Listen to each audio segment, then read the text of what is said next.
بسم اللہ الرحمن الرحیم۔ خواتین و حضرات، السلام علیکم ورحمۃ اللہ وبرکاتہ۔ ناظرین کرام، ایک زمانہ تھا جب دنیا میں انبیاء علیہ السلام کی بعثت کا سلسلہ جاری تھا اور ہر قوم کی طرف ایک نبی بھیجا جاتا تھا تاکہ وہ قوم حق اور باطل کے درمیان فرق کو پہچانے، اللہ کی بندگی کرے اور ظلم، شرک اور گمراہی سے باز آ جائے۔ ایسی ہی ایک قوم کا ذکر قرآن مجید میں آیا ہے جنہیں اصحاب الرس کہا جاتا ہے۔ یہ قوم کہاں آباد تھی، کون تھے، ان کے ساتھ کیا ہوا، ان کا جرم کیا تھا اور اللہ تعالیٰ نے ان پر کیسا عذاب نازل فرمایا، یہ سب کچھ ہم آج کی اس ویڈیو میں جانیں گے۔ بس آپ لوگوں سے گزارش ہے کہ ویڈیو کو اینڈ تک لازمی دیکھیں اور چینل کو بھی ضرور سبسکرائب کریں۔ جزاک اللہ۔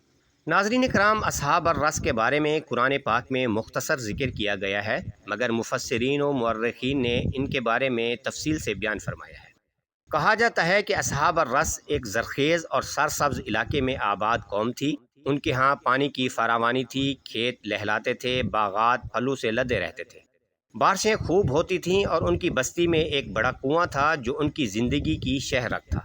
اس کنویں کی نسبت سے ہی ان کے علاقے کا نام رس پڑا۔ اس قوم کا بادشاہ تھا جو نہایت نیک، عادل اور پرہیزگار انسان تھا۔ وہ اللہ کا بندہ تھا اور اپنی رعایا کو بھی حق کی طرف مائل رکھتا تھا۔ دن میں وہ عدل کرتا اور رات کو اپنے رب کے حضور سجدہ گزار ہوتا۔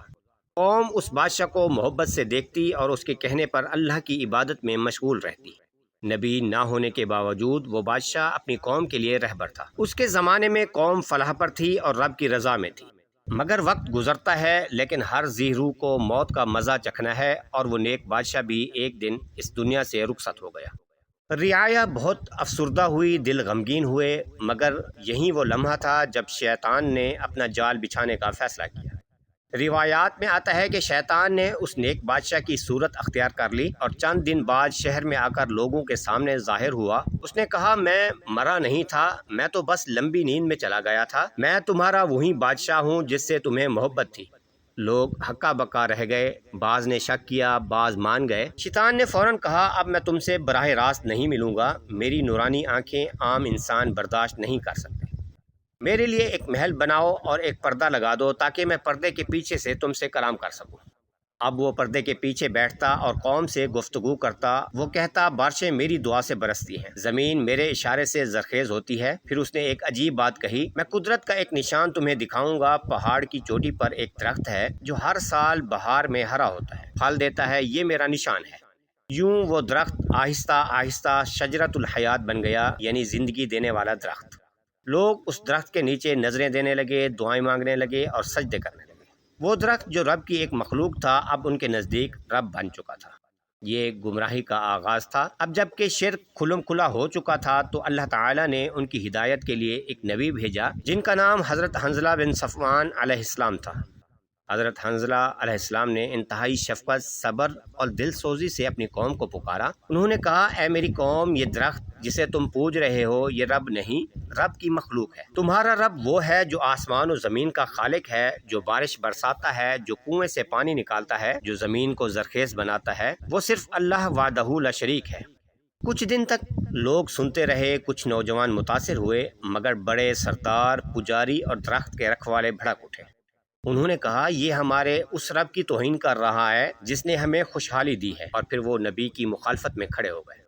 حضرت حنظلہ علیہ السلام نہ رکے نہ جھکے۔ وہ دن رات، صبح و شام، ہر وقت اپنی قوم کو پکارا کرتے، کبھی نرم الفاظ سے، کبھی سخت لہجے سے، لیکن ان کی قوم کی فطرت میں دشمنی بیٹھ چکی تھی۔ آخرکار ان بدبختوں نے وہ قدم اٹھایا جس پر آسمان بھی کانپ اٹھا۔ انہوں نے حضرت حنظلہ بن صفوان علیہ السلام کو زندہ پکڑ کر کنویں میں پھینک دیا، وہی کنواں جس سے سارا شہر پانی پیتا تھا، وہی کنواں جسے وہ اپنی حیات کا ذریعہ سمجھتے تھے۔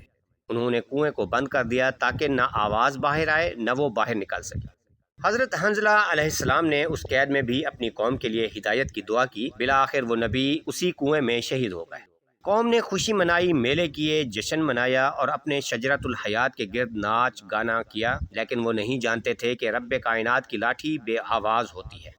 پھر وہ دن آیا جب رب کا قہر نازل ہوا، مگر کسی آسمانی آگ، زلزلے یا پتھروں سے نہیں، بلکہ وہ کنواں جس پر ان کا فخر تھا خشک ہو گیا، پانی کا ایک قطرہ بھی نہ رہا۔ زمین جو کبھی لہلاتی تھی بنجر ہو گئی، بارشیں بند ہو گئیں، دریا سوکھ گئے، باغات جھلس گئے، کھیت مرجھا گئے، اور آہستہ آہستہ بھوک نے ان کے بچے نگل لیے۔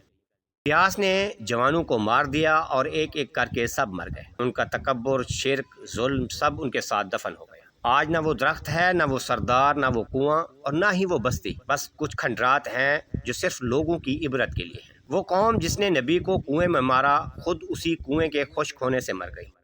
یہ واقعہ ہمارے لیے صرف ایک قصہ نہیں، آئینہ ہے۔ ہم بھی آسائشوں میں پڑھ کر اللہ تعالیٰ کو بھول چکے ہیں۔ ہم بھی جھوٹی طاقتوں کے پیچھے دوڑتے ہیں، دل میں نرمی کم اور ضد زیادہ ہو گئی ہے۔ مگر یاد رکھیں، جس قوم نے سچائی کے چراغ کو بجھایا، اللہ تعالیٰ نے ان کے سورج کو بھی غروب کر دیا۔